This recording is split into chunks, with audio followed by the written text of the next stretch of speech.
Hi, I'm Beth Norcross. I direct the Center for Spirituality and Nature. And happy Earth Day.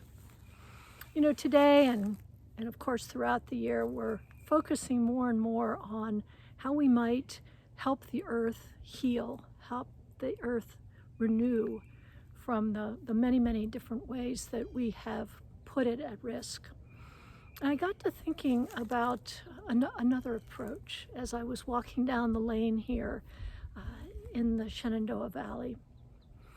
I couldn't help but notice the pine plantation behind me, and it got me thinking. When we first occupied this land about 15 years ago, we first came here, there was a trailer, a motorhome, sitting right where I'm standing now, and behind me was a very carefully manicured lawn. The former owner had put grass seed out and watered it, probably fertilized it, really cultivated this lawn so that it would be beautiful for his purposes. Well, when we took over by neglect or laziness or something, we didn't do that anymore. We just let the land lie fallow. And look what's happened. A few years after we started occupying this place, we noticed that these little pine and cedar trees were coming up, just like the book said that they would, that these pioneer species in this disturbed area.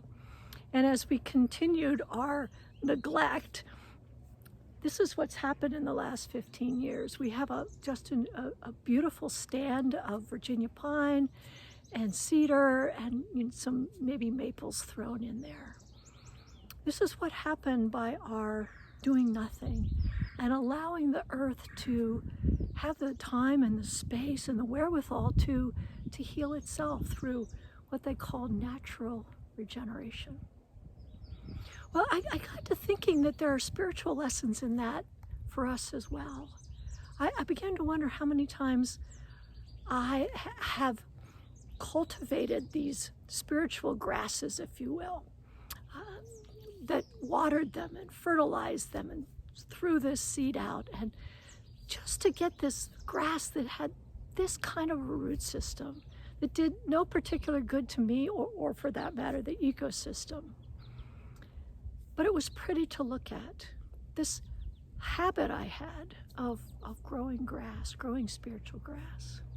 And I began to wonder what would happen if we all allowed ourselves some fallow spiritual time, without plans, without management, without control, without overtly planting anything, but rather allowing the space for the sun to soak into us, the source, the mystery, whatever you might call it, to enrich our soil and grow what it would like to grow, that belongs in here naturally. That's what I'm reflecting on this Earth Day. How can we allow the physical earth to heal itself? How can we get out of its way? And how can we in turn be healed by allowing whatever natural regeneration can happen without our management of it? I hope you have a happy Earth Day, and I hope you get to spend some time with this glorious, glorious earth.